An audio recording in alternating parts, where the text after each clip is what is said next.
SLC മുഴുവൻ വിഷയങ്ങൾക്കും A+ നേടിയ ബഹുമാനപ്പെട്ട MP അബ്ദുൾ റഷീദ് എന്ന വിദ്യാർത്ഥിക്കുള്ള കാഷ് അവാർഡ് ബഹുമാനപ്പെട്ട മഹല്ല് പ്രസിഡന്റ് ഹംസ ഹാജി നിർവഹിക്കും. അതിനുവേണ്ടി ആ വിദ്യാർത്ഥിയെയും മഹല്ല് പ്രസിഡന്റ് ഹംസ ഹാജിയെയും ക്ഷണിച്ചുകൊള്ളുന്നു.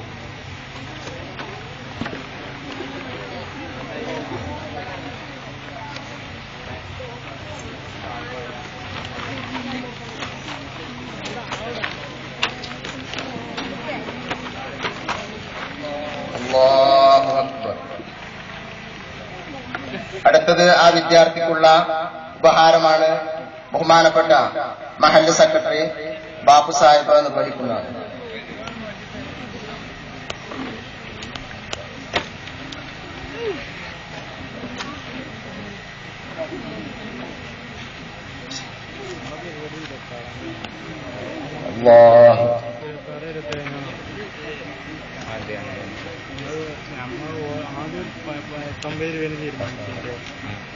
അതെന്താണ് നമ്മളെ പരിപാടി? നമ്മൾ 26-ാം തീയതി തീരുമാനിച്ചത്. പൈസ തിരിഞ്ഞു വന്ന് വരാനില്ല.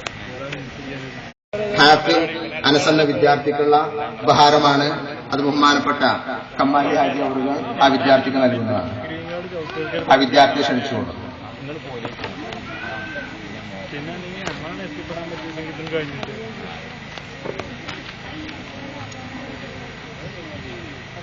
അല്ലാഹു അക്ബർ.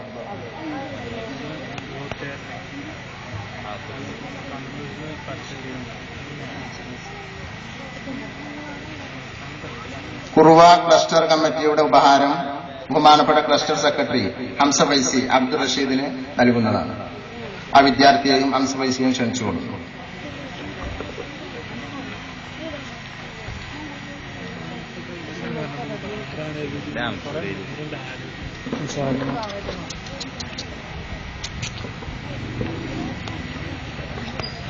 അല്ലാഹു അക്ബർ. ഉദ്ബോധന പ്രസംഗത്തിന് വേണ്ടി ബഹുമാനപ്പെട്ട CT സൈദലി ഫൈസി അവറുകളെ ക്ഷണിച്ചുകൊണ്ടു. അസ്സലാമു അലൈക്കും വറഹ്മത്തുള്ളാഹി വബറകാതുഹു. അൽഹംദുലില്ലാഹി റബ്ബിൽ ആലമീൻ വസ്സലാത്തു വസ്സലാമു അലാ അഷ്റഫിൽ മുർസലീൻ വഅലാ ആലിഹി വസഹ്ബിഹി അജ്മഈൻ. അഊദു ബില്ലാഹി മിനശ് ശൈത്വാനിർ റജീം. ബിസ്മില്ലാഹിർ റഹ്മാനിർ റഹീം. യാ അയ്യുഹല്ലദീന ആമനു തഖുല്ലാഹ وقولوا قولا سديدا يصلح لكم أعمالكم ويغفر لكم ذنوبكم ومن يطع الله ورسوله فقد فاز فوزا عظيما. صدق الله مولانا العلي العظيم. فقال النبي صلى الله عليه وسلم إن لكل أمة فتنة وفتنة أمتي المال شفيعنا رسول الله صلى الله عليه وسلم. സ്നേഹാദരവുകൾ നിറഞ്ഞ ബഹുമാന്യരായ മഹല്ല് പ്രസിഡന്റ്, സെക്രട്ടറി, മറ്റു ഭാരവാഹികളെ, രക്ഷിതാക്കളെ, സഹപ്രവർത്തകരെ, ഉമ്മമാരെ, സഹോദരിമാരെ, അല്ലാഹു സുബ്ഹാനഹു വ തആല നമ്മുടെ ഈ സംഗമം അല്ലാഹു സ്വീകരിക്കുന്ന ഒരു അമലായി നമ്മിൽ നിന്ന് സ്വീകരിക്കുമാറാവട്ടെ. നാം ഇവിടെ ഒരുമിച്ച് കൂടിയതിന്റെ ആവശ്യകത നിങ്ങളൊക്കെ മനസ്സിലാക്കി കഴിഞ്ഞു.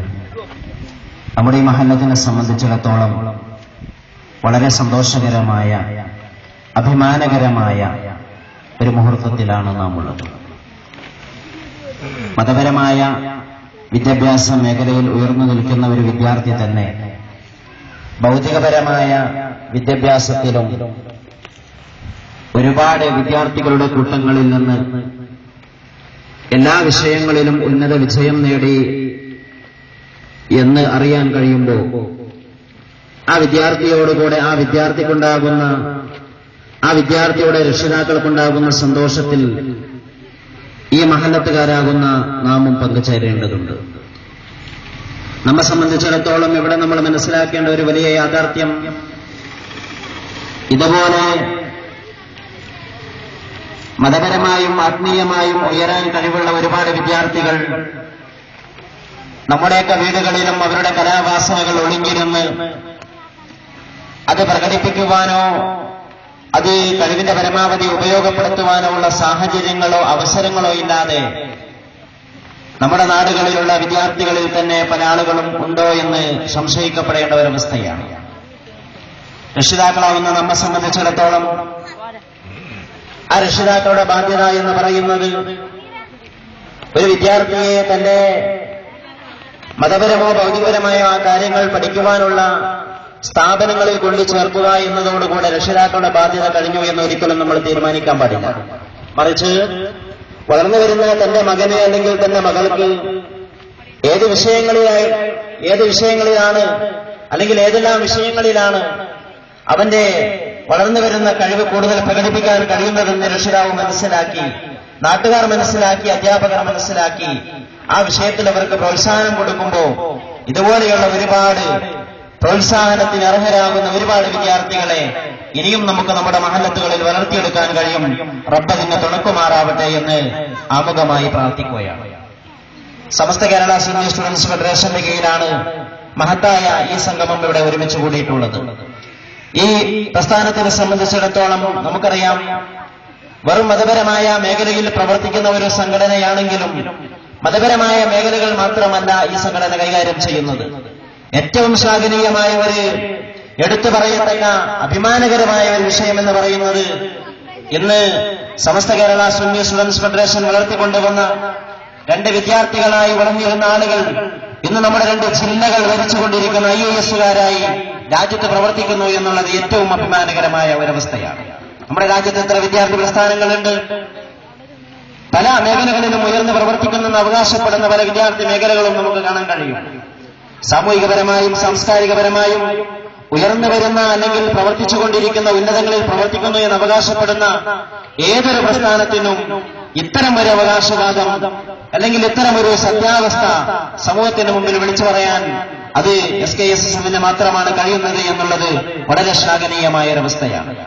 ഇന്നലെ നമുക്കറിയാം, ഇന്ന് നമ്മുടെ രാജ്യത്ത് നടന്നുകൊണ്ടിരിക്കുന്ന ഭൗതികപരമായോ അല്ലെങ്കിൽ മതപരമായോ കാര്യങ്ങളിൽ വളർന്നു വരുന്ന അല്ലെങ്കിൽ പ്രവർത്തിക്കുന്ന വിദ്യാർത്ഥികളുടെ അവസ്ഥ പരിശോധിക്കുമ്പോൾ വിദ്യാഭ്യാസ മേഖലകളിൽ ഒരുപാട് ഉന്നതി പ്രാപിച്ചിട്ടുണ്ടെന്ന് അവകാശപ്പെടുന്ന നമ്മുടെയൊക്കെ മക്കളുടെ അവസ്ഥ പരിശോധിക്കുമ്പോൾ തന്നെ പല മേഖലകളിലും ആ വിദ്യാർത്ഥികൾ പുറകോട്ടാണെന്ന് നമുക്ക് ബോധ്യപ്പെടുകയാണ്.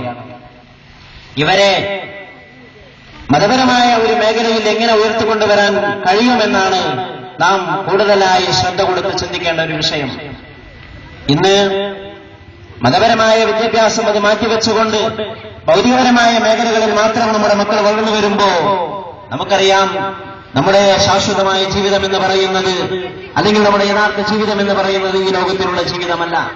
മറിച്ച് നമുക്ക് നമ്മുടെ ശാശ്വതമായ ജീവിതം വരാനിരിക്കുകയാണ്. ആ ജീവിതത്തിലേക്ക് നമ്മുടെ മക്കളെ ഉപകരിക്കുന്ന ഒരു രീതിയിലുള്ള ഭൗതികപരമായ വിദ്യാഭ്യാസമാണ് അവർക്ക് നാം കൊടുത്തുകൊണ്ടിരിക്കേണ്ടത്. മതപരമായ മേഖലകളിൽ ഉയർന്നു വരുന്ന ഇത്തരം ആളുകൾ ഭൗതികപരമായ മേഖലകളിൽ കൂടെ ഉയർന്നു വരുമ്പോ സമൂഹത്തിനും സമുദായത്തിനും രണ്ടു ലോകത്തിലേക്കും ഉപകാരം ചെയ്യുന്ന മക്കളാക്കി അല്ലെങ്കിൽ ഉദ്യോഗസ്ഥരാക്കി ഇവരെ നമുക്ക് വാർത്തെടുക്കാൻ കഴിയുമെന്നുള്ളത് വലിയൊരു സത്യമാണ്. അതിന് തന്നെയാണ് ഇത്തരം ആവശ്യങ്ങൾ അല്ലെങ്കിൽ ഉദ്ദേശങ്ങൾ മുന്നിൽ വെച്ചുകൊണ്ട് തന്നെയാണ് സമസ്ത കേരള സുന്നി സ്റ്റുഡൻസ് ഫെഡറേഷനും അതുപോലെ തന്നെ ആ വിദ്യാർത്ഥി പ്രസ്ഥാനത്തിന് നേതൃത്വം നൽകുന്ന സമസ്തയും ഇത്തരം വിഷയങ്ങളൊക്കെ സമൂഹത്തിന്റെ മുമ്പിൽ തുറന്നു പറയുന്നതും അതിനാവശ്യമായ വിഷയങ്ങൾ ചെയ്തുകൊണ്ടിരിക്കുന്നതും. ഇപ്പൊ രാജ്യത്ത് വളർന്നു നമുക്കറിയാം, നമ്മുടെ മഹല്ലത്തിലുള്ള പള്ളി ദർസുകളുടെ അവസ്ഥ പരിശോധിക്കുമ്പോൾ പഴയകാല ഒരു പാരമ്പര്യങ്ങളോടുകൂടെ പള്ളി ദർസുകൾ നിലനിൽക്കുന്ന അവസ്ഥ ഇന്ന് നമ്മുടെ രാജ്യത്ത് വളരെ വിരളമാണ്. ഇന്നലെ തെന്നിന്ത്യയിലെ അത്യുന്നത മതകലാലയമായ ജാമിയ നൂരിയ അറബി കോളേജിൽ ഉസ്താദുമാരുടെ മുദരിസുമാരുടെ ഒരു യോഗം ഇന്നലെ വിളിച്ചു ചേർത്തിരുന്നു. ആ യോഗത്തിൽ ഇന്നലെ വളരെ പ്രധാനമായി ചർച്ച ചെയ്യപ്പെട്ട ഒരു വിഷയം നമ്മുടെ പള്ളി ദർസുകളുടെ പുരോഗമനം എങ്ങനെ മുന്നോട്ട് കൊണ്ടുപോകാൻ കഴിയുമെന്നായിരുന്നു. ആ ചർച്ചയിൽ ഇന്നലെ സമൂഹത്തിന്റെ മുമ്പിൽ അല്ലെങ്കിൽ സമുദായത്തിന്റെ മുമ്പിൽ മഹല്ലുകളുടെ മുമ്പിൽ അവതരിപ്പിക്കാൻ വേണ്ടി ഇന്നലെ ചർച്ച ചെയ്യപ്പെട്ട ഒരു വിഷയം എന്ന് പറയുന്നത് നമ്മുടെ രക്ഷിതാക്കളിൽ മതപരമായ മൂല്യങ്ങൾ ബോധങ്ങൾ വളർത്തിയെടുക്കുകയും മക്കളെ മതപരമായ രീതിയിൽ വളർത്തേണ്ട ഒരു ആവശ്യകത അവരെ പഠിപ്പിക്കുകയും അവരെ അറിയിക്കുകയും ചെയ്യുക എന്നുള്ളതാണ്. നമുക്കറിയാം,